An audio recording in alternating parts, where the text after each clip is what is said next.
Olá a todos. Então, continuando a farmacologia da hipertensão arterial, como já comentei, a gente tem muitos medicamentos que atuam nessa via, né, que fazem realmente uma atuação no sistema cardiovascular. E aí, hoje a gente vai estar falando sobre os inibidores do sistema renina-angiotensina-aldosterona. Então, entendendo o que é esse sistema renina-angiotensina-aldosterona. Lá no rim, que é onde a gente tem a liberação da renina, a gente tem um conjunto de células que foram adaptadas para perceber a baixa concentração de sódio ali na urina. Então, ele tem como função o retorno da pressão arterial, o aumento da pressão arterial, quando estimulado pelo sistema adrenérgico, ali nos receptores beta-1, como também sofre um impacto quando se tem uma baixa concentração de sódio detectado ali no túbulo contorcido distal. Então, nessa região, a gente tem as células justaglomerulares, né? A gente tem aqui a mácula densa, célula justaglomerular, e nessa região aqui, que é uma organização de células para identificar a necessidade do controle pressório, quando se tem a baixa concentração de sódio, a gente tem uma série de respostas endógenas que são produzidas e eu tenho a estimulação da renina. Lembrando também que quando se tem uma baixa concentração de sódio, eu tenho um aumento da ciclooxigenase do tipo 2, que é a ciclooxigenase endotelial, que gera a formação de prostaglandinas e que são prostaglandinas atuantes nesse sistema. Então, quando eu tenho a atuação do sistema renina-angiotensina aqui, eu tenho também a formação de prostaglandinas que são vasodilatadoras. As prostaglandinas vasodilatadoras, que são as prostaglandinas endoteliais, elas também geram essa resposta de produção da renina para que seja compensado ao se produzir a angiotensina 2. Não é o nosso foco falar agora sobre, né, os medicamentos que atuam aí, mas é importante a gente entender que existe participação das prostaglandinas também nesse processo. É importante destacar que a gente tem um impacto do sódio e um impacto do sistema adrenérgico bem intenso na formação da renina. E o que essa renina faz? Ela faz justamente a conversão, né? Ela é responsável pela conversão do angiotensinogênio em angiotensina 1. Sendo que a angiotensina 1, essa molécula, ela é convertida em angiotensina 2 pela enzima conversora de angiotensina. Esse processo acontece no pulmão. E a angiotensina 2, quando formada, ela age em diversos locais no organismo. Ela age nos seus receptores AT1 e AT2. Aqui a gente vai falar de forma especial dos receptores AT1. Por quê? Porque são esses receptores que geram impacto no sistema cardiovascular, alterando a pressão arterial. Então, a angiotensina 1, quando atua no tecido vascular, no tecido cardíaco, ela gera uma hiperplasia, uma hipertrofia. Quando age no vaso sanguíneo, gera uma intensa vasoconstrição. E quando tem por objetivo a retenção de sódio, porque o sódio, né, a baixa concentração, é quem faz um dos estímulos da renina, eu tenho a estimulação da aldosterona, que faz essa recaptação de sódio lá no túbulo coletor. Então, mostrando que a renina ela tem esse impacto quando se tem a diminuição da pressão nas arteríolas e automaticamente qualquer alteração da perfusão renal gera impacto na liberação da renina. É importantíssimo reconhecer que existe um papel fisiológico da renina, né, do sistema renina-angiotensina-aldosterona, mas que para pacientes que são hipertensos, o impacto é negativo porque existe um aumento pressório em função também desse sistema. Aqui mostrando os receptores, né, a ativação simpática adrenérgica e a participação das prostaglandinas. Então, a gente tem um conjunto de substâncias, uma série de substâncias que ativam ou inibem a liberação da renina. De forma mais específica, tudo aquilo que eu já comentei com vocês, mas trazendo mais alguns detalhes. Então, todos esses interferentes, ao gerarem a liberação de renina, a gente tem, né, a conversão do angiotensina-G1 em angiotensina-1. Esse processo acontece nos vasos sanguíneos. Quando a gente tem a conversão da angiotensina-1 em angiotensina-2, a gente tem a participação da enzima conversora de angiotensina. Lembrar que ela também é chamada de cininase 2, por quê? Porque ela gera a degradação de bradicimina. Então, a ECA é a mesma coisa que a cininase 2. A ECA promove, né, chamada ECA, promove a conversão de angiotensina 1 em angiotensina 2, enquanto a chamada cininase 2, ela degrada a bradicimina, que é um potente vasodilatador. Então, mostrando aqui que a bradicimina é convertida em peptídeos inativos. A angiotensina 2, como a gente já comentou, age em especial nos receptores AT1 e AT2, sendo que o impacto para o aparelho cardiovascular é em especial o receptor AT1, onde eu tenho a liberação, né, a alteração da resistência periférica com vasoconstrição direta, tenho alteração da função renal com liberação da aldosterona, então ela age lá na suprarrenal, estimulando a liberação desse hormônio, aumentando a expressão de potássio e aumentando a absorção do sódio. E, por fim, a alteração da estrutura cardiovascular, que é um dos impactos extremamente importantes quando a gente fala desse sistema renina-angiotensina-aldosterona impactando na insuficiência cardíaca, na hipertrofia de ventrículo esquerdo. Então, a angiotensina 2, ela tem esse papel extremamente significativo, tá? Só para trazer no contexto agora, né, pensando no COVID, a gente tem uma outra enzima conversora de angiotensina chamada de ECA2, e essa ECA2, ela tem uma ação ela produz, né, um outro metabólito denominado de angiotensina 1,7 que antagoniza esse receptor AT1. Então, só para mostrar que fisiologicamente a gente resumiu, a gente simplificou o sistema renina-angiotensina-aldosterona, para que a gente possa entender realmente como funciona os medicamentos que vão interferir na hipertensão. Mas, de forma ampla, a gente tem uma série de outras enzimas, de outras substâncias e de outros resultados clínicos. Quais são esses medicamentos que agem no sistema renina-angiotensina-aldosterona? A gente tem os inibidores da renina, que são inibidores diretos, né, que interferem diretamente nessa substância, nessa enzima.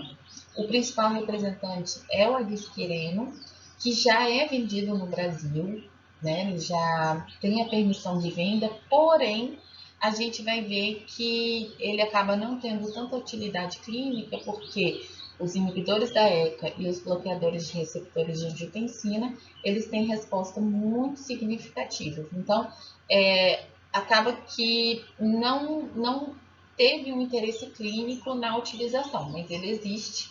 Ele é disponível, né, em comprimidos de 150 a 300 miligramas, mas ele tem uma baixa biodisponibilidade.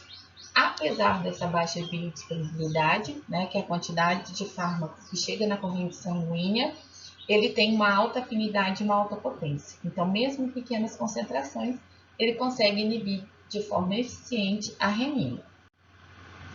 Já os inibidores da ECA, que são os inibidores da enzima conversora de angiotensina, os dois principais representantes são captopril e enalapril, que estão disponíveis no SUS, mas não são os únicos. A gente tem uma série de medicamentos dessa classe: fosinopril, lisinopril, ramipril, vasopril. Então, é só para mostrar alguns dos mais utilizados, mas reforçando que existem vários outros medicamentos nessa classe.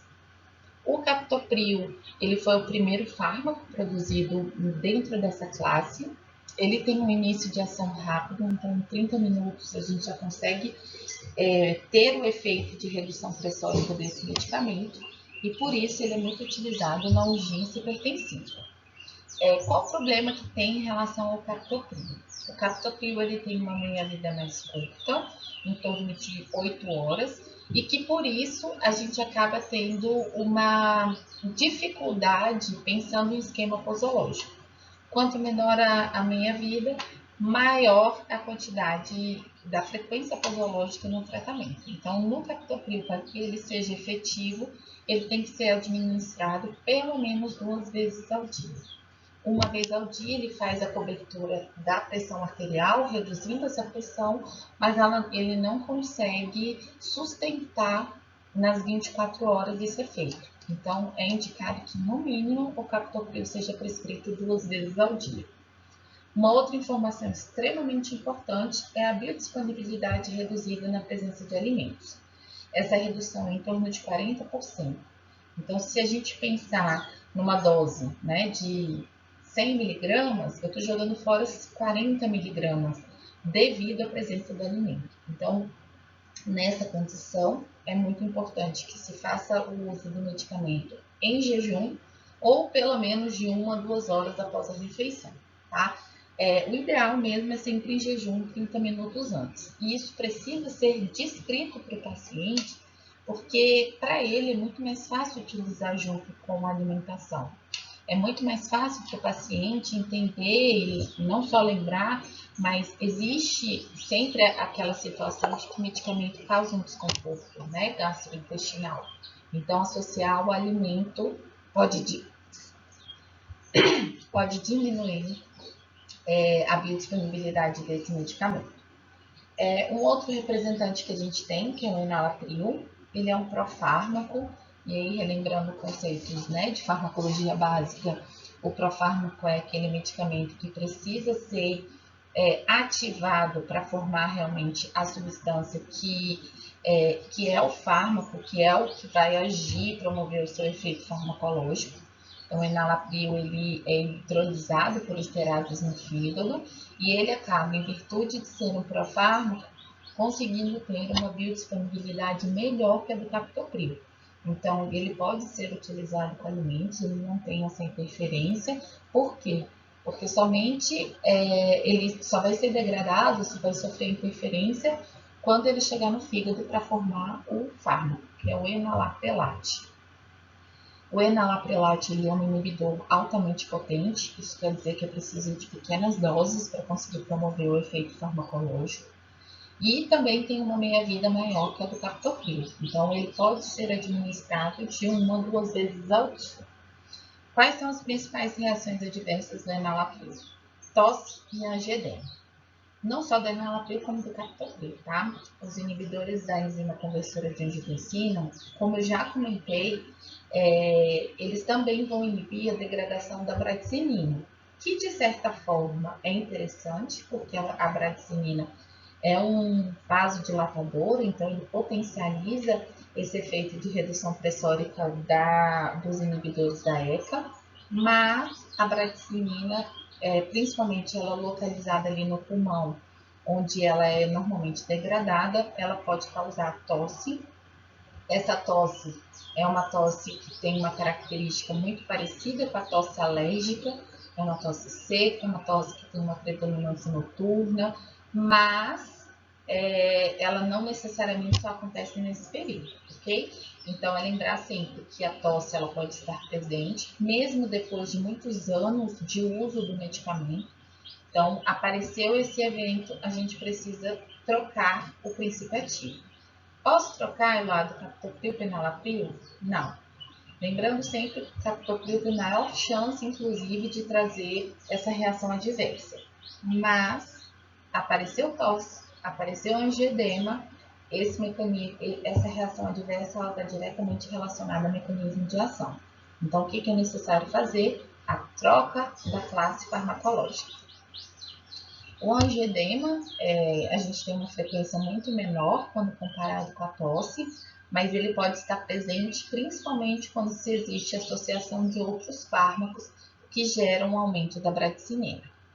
Então, mostrando para vocês que existem uma série de outros princípios ativos presentes, né, e também promovem esse efeito de inibição da ECA, porém, são medicamentos esses outros que não estão disponíveis no Sistema Único de Saúde. A outra classe desse sistema renina-angiotensina-aldosterona são os bloqueadores de receptor AT1, que são bloqueadores de receptores da angiotensina 2. Receptor AT1 é um dos receptores que a angiotensina 2 atua. Então, esses bloqueadores, eles vão antagonizar nesse receptor a ação da angiotensina 2. Relembrando sempre que a angiotensina 2 é um potente vasoconstritor, a angiotensina 2 estimula a aldosterona, que recapta sódio e excreta potássio, e a angiotensina 2, ela também estimula a remodelagem cardíaca. Então, promover a redução dessa substância, principalmente em pacientes que têm alto risco cardiovascular, pacientes que são hipertensos, é promover uma série de benefícios. No caso dos bloqueadores de receptores AT1, eles foram desenvolvidos justamente em virtude da reação adversa advinda dos inibidores da ECA. Quando eu utilizo um inibidor da ECA, eu tenho ali a inibição da degradação da bradicinin e, como eu já comentei, responsável pelas reações adversas dessa classe de medicamentos. Já os bloqueadores de receptor de angiotensina, eles agem de forma direta no receptor. Então, não existe interferência na degradação da bradicinina, que de certa forma tem um pequeno impacto, né, porque a bradicinina é vasodilatadora, mas que não impacta no resultado pressórico. Mais para frente a gente vai comentar que tanto os inibidores da ECA como os bloqueadores de receptor de angiotensina, eles têm a mesma capacidade, a mesma evidência clínica de redução pressórica e benefício em pacientes hipertensos. Então, não existe a necessidade de usar o inibidor da ECA só por causa, né, dessa potencialização que a bradicinina traz. Pensando em redução pressórica, os bloqueadores, os BRAs, eles têm o mesmo efeito, a mesma capacidade de redução. Um principal representante é a losartana, que também tem, né, um metabólito ativo. A losartana, ela é um medicamento que pode ser usado de 1 a 2 vezes ao dia, sendo que os outros bloqueadores a gente usa apenas uma vez ao dia, porque realmente eles têm um efeito de 24 horas. Mas a principal vantagem da losartana é que ele tem um efeito uricosúrico. O que é isso? É justamente a excreção de ácido úrico. Então, enquanto os diuréticos, a gente viu diurético de álcool e diurético tiazídico, eles são medicamentos que têm a capacidade de aumentar o ácido úrico na corrente sanguínea, a losartana tem um efeito contrário. Então, em pacientes com gota, é muito interessante a utilização desse medicamento. Além disso, os BRAs, eles são substitutos diretos dos inibidores da ECA na presença de reação adversa. Então, sempre que eu tenho um paciente que está utilizando o inibidor da ECA, que ele apresentava um controle pressórico, mas ele apresentou reação adversa com esse medicamento, com essa classe, é necessário fazer a substituição e o ideal é sempre manter a mesma via que interfere no controle pressórico, no caso, os medicamentos do sistema renina-angiotensina-aldosterona, ok? Deixei destacada a candesartana. Por quê? Porque ela é um profármaco, ela tem uma potência elevada, isso quer dizer que eu tenho menor quantidade de risco em relação a reações adversas. Mas, como mostrado aqui, a gente tem uma série de outros princípios ativos, né? A gente tem olmesartana, telmisartana, valsartana, e aí, assim, o ideal é a gente sempre respeitar a nomenclatura original do medicamento, né? O que a gente tem em termos de DCB, que são as denominações comuns brasileiras. Então, alguns livros que vêm de tradução, eles acabam trazendo o nome do princípio ativo um pouco diferente, mas isso não interfere no momento da prescrição.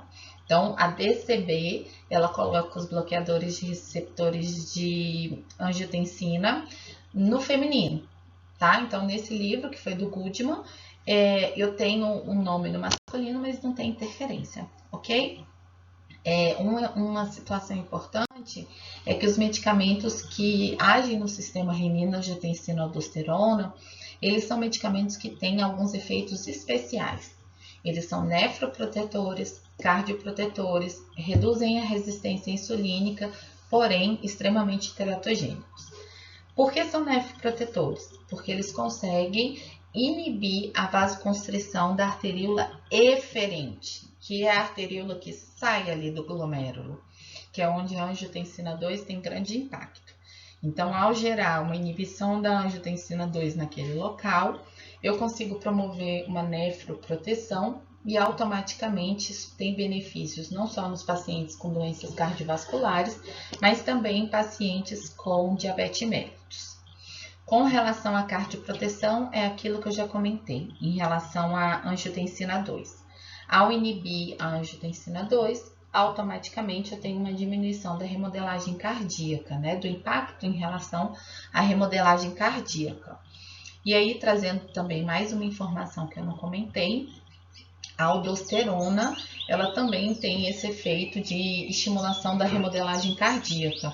Então, a cardioproteção, ela acaba sendo dupla, quando se inibe a angiotensina 2 e quando se inibe a aldosterona. Então, esse efeito é extremamente importante e, por isso, esses medicamentos também são muito utilizados na insuficiência cardíaca. Auxiliam na redução da resistência à insulina. A gente já tem estudos que demonstram que eles podem ser preferidos, né, quando se tem pacientes com hipertensão e diabetes, mas eles não podem ser utilizados como medicamentos no tratamento do diabetes, tá? É, na verdade, um auxílio, uma potencialização que promove um benefício em relação à associação de duas patologias, mas eles não devem ser utilizados como medicamentos para diabetes. E um principal, que são os efeitos teratogênicos. Qualquer mulher que seja hipertensa e que tenha o desejo de engravidar, é importante suspender o uso desses medicamentos com o objetivo de evitar o risco de teratogenicidade.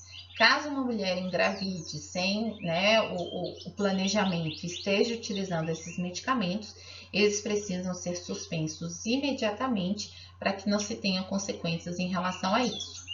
Lembrando sempre que a hipertensão na gestação é extremamente importante de ser tratada.